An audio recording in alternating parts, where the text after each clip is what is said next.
my name is John Yoder. I serve as the Director of Ministry for Gospel Echoes team in Western Canada. We're a prison ministry. Our motto is sharing Christ in prison, and we try to do that in the provinces stretching from Manitoba to British Columbia and up into the Northwest and Yukon territories.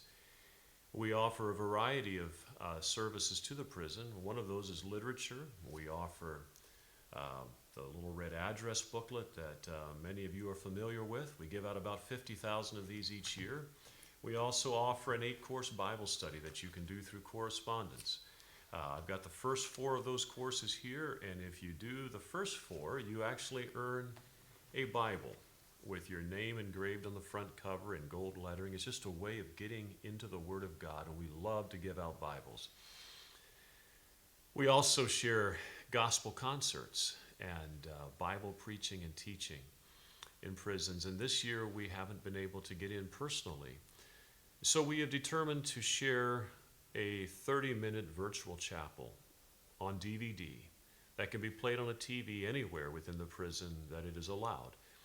And it can be shared in the chapel service, it can be shared on the dorm unit, it can be in an educational room, but we hope that you will be able to gather and participate in virtual chapel. We will be providing gospel music, and a variety of speakers will share Bible messages, even some chaplains. And we just pray that God ministers to your heart, that you find His peace and His hope, and that you will know that you're never alone. And to that end, we invite you to join us in virtual chapel. It's a great place to meet God while social distancing. God bless you.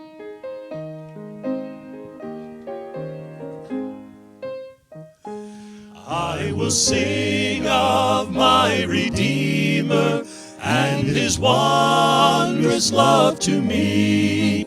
On the cruel cross He suffered, from the curse to set me free. Sing, oh sing of my Redeemer, with His blood He purchased me. On the cross He sealed my pardon, paid the debt and made me free.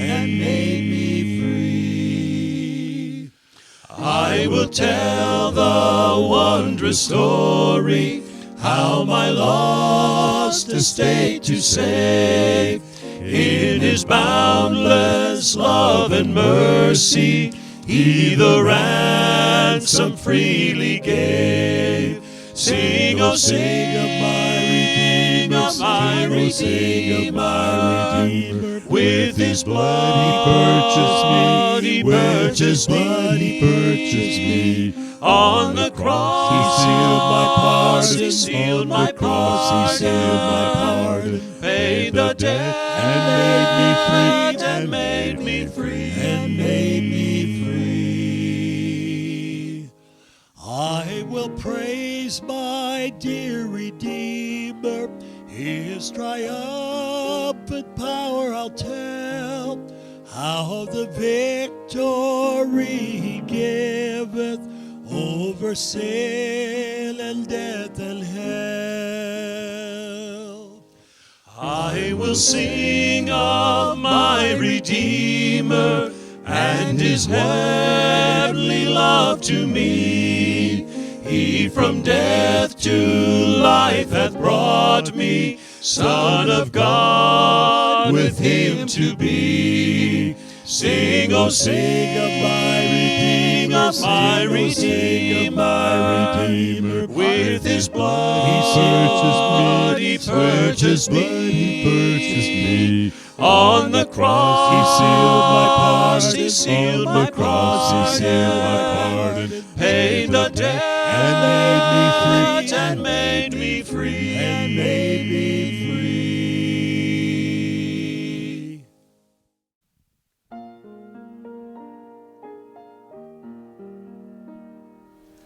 Well, hi, my name is John, and I want to share a message with you today. A message that I believe speaks to each one of us. And the message today is, let your words be few. Ecclesiastes 5, verses 2 and 3 read like this in the New King James Bible. Do not be rash with your mouth, and let not your heart utter anything hastily before God, for God is in heaven, and you on earth. Therefore, let your words be few. For a dream comes through much activity, and a fool's voice is known by his many words. I like the way the the Good News Bible states it. The more you worry, the more likely you are to have bad dreams. And the more you talk, the more likely you are to say something foolish. So how many words? Let your words be few. God is in heaven, you are on earth, and so let your words be few. Let your words be few. Don't talk before you think, and if you talk too much, you will say the wrong thing. That's the contemporary English version of those same verses. Got me thinking, how many words do I speak? How many words do you speak? In a day, how many words come out of your mouth? How many words are wise words? How many of them are foolish words? How many of them speak life? How many of them are just junk, just talking to talk? How many of them are worthless? And you might say, well, what's the point? What does it matter? Well, Proverbs 10:19 says this, in the multitude of words, sin is not lacking. But he who restrains his lips is wise. In the multitude of words, I began to wonder in myself, how many words do I speak in a day? Are there a multitude? Are there many words? How does this all work? I began to wonder if perhaps it would be a good idea if there was a filter on my mouth, if there was something that would stop me from speaking. And a number of years ago, I was challenged to read through the Bible from cover to cover in 90 days, Genesis to Revelation. And I actually did that. For about 7 years, every 90 days, I would read through the Bible. And it became such a beautiful thing for me that I did it frequently. And today I still read through the Bible a couple of times a year. I don't do it every 90 days. But one of the last times I was going through the Bible, I came across a story that really grabbed my attention. Just what would happen if there was something like a mute button. I have a mute button on my phone, and I sit in a lot of Zoom meetings and conference calls, and sometimes because of the background noise, it interferes with the meeting depending where I'm sitting. And so unless I'm speaking, I'll hit mute and it shuts off the noise from my computer. But what if God had a mute button for my mouth? Well, I was reading this story in the Bible book of Ezekiel. Ezekiel was a prophet of God. And if you've ever read the story of the prophets, you'll realize that being a prophet wasn't really a great calling. Although it's an important calling, it's not something that you would really want to have for yourself. The prophets had to speak some very difficult words. They were not popular guys. It wasn't like they were going around telling people's fortune. They were actually calling out sin in people's lives and calling them back to God. And I don't know about you, but calling out sin in another person's life is not easy. And it's one of those things that if we're called to do that, we find it pretty easy to shut up. Unless we really want to put somebody in their place. But calling out sin in another person's life, telling them that something they're doing is wrong, is a hard thing to do. And that's what prophets were called to do in the Old Testament. They were called to speak to the people. And yet, Ezekiel was a man. In Ezekiel chapter 3, verses 26 and 27, God tells Ezekiel this. He says, I will make your tongue cling to the roof of your mouth, so that you shall be mute and not one to rebuke them, for they are a rebellious house. But when I speak with you, I will open your mouth, and you shall say to them, Thus says the Lord God. He who hears, let him hear. He who refuses, let him refuse, for they are a rebellious house. Now, interesting. God says, I'm going to make your tongue cling to the roof of your mouth. I'm going to make you mute. You won't be able to speak just when you want to. They're going to do things and you're going to want to call them out. You're going to want to retort, and I'm going to put a mute button on you, and I'm going to push that figuratively. What if God had a mute button? I began to wonder how much I would speak if I only spoke when God specifically wanted said. What if I only put out the words that God was wanting me to speak? How much would I speak? Would I speak more? Would I speak less? How many times would God hit the mute button on my life?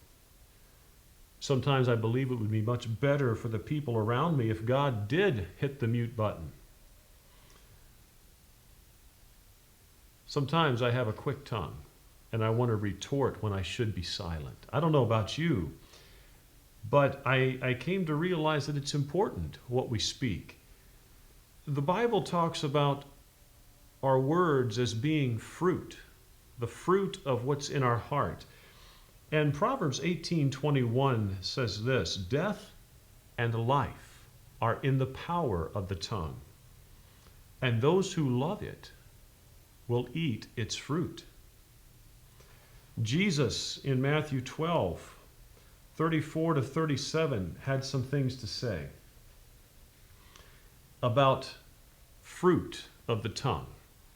And this is what he said, either make the tree good and its fruit good, or else make the tree bad and its fruit bad, for a tree is known by its fruit. Brood of vipers, how can you, being evil, speak good things? For out of the abundance of the heart, the mouth speaks. A good man out of the good treasure of his heart brings forth good things, and an evil man out of the evil treasure brings forth evil things. But I say to you that for every idle word men may speak, they will give account of it in the day of judgment. For by your words you will be justified, and by your words you will be condemned. That's some pretty serious stuff about our tongues. I begin to wish that God had that mute button and that I wouldn't just speak, because if I'm going to be justified by the words coming out of my mouth, or if I'm going to be condemned by the words coming out of my mouth, I begin to wonder, what does that say about me? Jesus, remember, he said, out of the abundance of your heart, your mouth speaks. Out of what's the overflow, out of the thing that is running over, that's whatever's the abundance of your heart, the biggest quantity, that's what's going to come out of your mouth.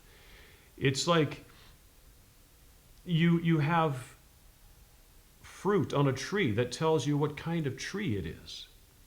I mean, there's a lot of other ways to tell too, but the real true sign of what a tree is the kind of fruit that is produced. And Jesus says that you're going to bring out of the treasure of your heart. And that's the fruit. It comes out in your words. If what we say comes out of the abundance of our hearts, then we can tell what is abundant in our hearts by listening to the words that come out of our mouths. Let me say that again. If what we say comes out of the abundance of our hearts, then we can tell what is abundant in our hearts by listening to our words. That's serious stuff. You can be sure that the words that come most easily and frequently come from the abundance of your heart. These are words which you don't really need to think through to be able to say them. They just pop out without much effort. If you think back to the conversations of the past day, think about the words that came out of your mouth, and you're going to get a picture of your heart. Because out of the treasure of your heart is what you were speaking. You'll catch a snapshot of the abundance of your heart. We need to guard our hearts if we want to speak life to those around us. If death and life are in the power of the tongue, and that it's out of the abundance of the heart that our mouths speak, then the condition of our heart is extremely important to our speech. if death and life are in the power of the tongue, then we have to make sure that what is feeding the tongue is pure and holy. Proverbs 4:23 and 24 says, keep your heart with all diligence, for out of it are the issues of life. It's sort of like if I was carrying a cup of coffee in my hand and it's full to the brim, I'm going along and every time I get jostled, it's going to spill out. Whatever is in the cup will be spilling out. Whatever is in your heart will be spilling out in the issues of life, the things that knock you, the things that cause you joy, the things that make you upset. But out of that abundance will come an overflow from the heart. So keep your heart with all diligence. Psalm 34:11-13 says this, come, you children, listen to me, and I will teach you the fear of the Lord. Who is the man who desires life and loves many days, that he may see good? Keep your tongue from evil and your lips from speaking deceit. Well, what is the wisdom that we get from the Bible regarding our speech? Well, there's some good stuff and some bad stuff that the Bible has to say. We're just going to go through this quickly. Proverbs 15:2 says that the tongue of the wise uses knowledge rightly, but the mouth of fools pours forth foolishness. Do you know how to use knowledge rightly? The things you know, the things you hear that are true, the things that you're not quite sure if they're true. Do you know how to use knowledge rightly when it comes to your words and speaking to others? What do you do with what you know? How do you speak of what you know? Proverbs 15:23 says, a man has joy by the answer of his mouth, and a word spoken in due season, how good it is. Proverbs 21:23 says, whoever guards his mouth and tongue keeps his soul from troubles. And then Proverbs 25:11, this is still the good stuff. A word fitly spoken is like apples of gold in settings of silver. Now, I used to wonder about that because it didn't sound like a very pretty picture to me. I mean, apples of gold in settings of silver. But what he's actually saying is that a word that is spoken at the right time, in the right way, for the right reason, and builds up, is valuable. It's like an apple of gold put in a setting of silver and mounted there. It's valuable. And then there's some bad stuff that the Bible has to say, has some wisdom about. Bad stuff that comes from our tongue. And it says this, an evildoer gives heed to false lips, and a liar listens eagerly to a spiteful tongue. You know, your words have a great impact on the people who are drawn to you. This verse says that a liar listens eagerly to a spiteful tongue. Do you find that you have people hanging around you, you're not sure if they're telling you the truth? Check your tongue. Are you spiteful? Are you sharing stories about others that may not be true or may be mean and hurtful? Your words have a great impact on the people that are hanging around you. And so consider this. If you think the character of the people that are hanging around you is suspect, consider what kind of words you are giving. Proverbs 21:6, getting treasures by a lying tongue is the fleeting fantasy of those who seek death. It's kind of a fancy way of saying, you know what? If you're trying to get things by lying, you've got a death wish. For sure, in judgment. And I would encourage you to be careful. May your tongue speak what is truthful, what is right all the time. And then Proverbs 26:28 says, a lying tongue hates those who are crushed by it, and a flattering mouth works ruin. Nobody likes hanging around a liar. And a lying tongue cares nothing for the person that it's speaking to or the person that it's speaking about. A lying tongue hates those who are crushed by it. A flattering mouth works ruin. And I want you to think about that, because out of the abundance of the heart, the mouth speaks. Death and life are in the power of the tongue. And we need to be careful what we speak. Let your words be few. God is in heaven. You are on earth. Let your words be few. In the multitude of words, sin is not lacking.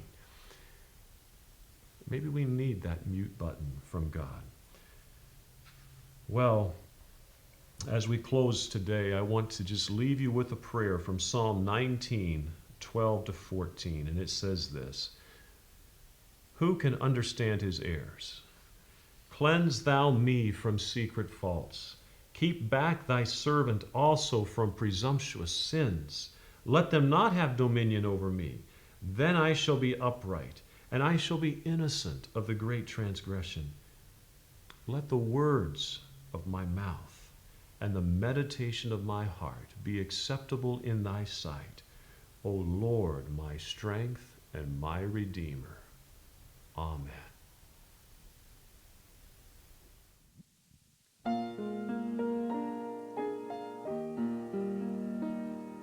Sitting at the feet of Jesus, oh, what words I hear him say. Happy place, so near, so precious, may it find me there each day.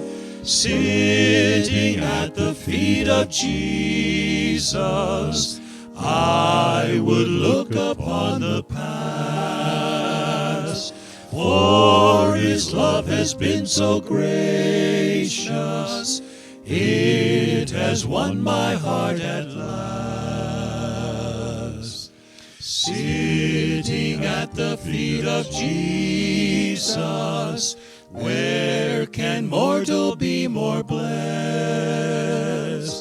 There I lay my sins and sorrows, and when weary find sweet rest. Sitting at the feet of Jesus, there I love to weep and pray, while I from his fullness gather grace and comfort every day.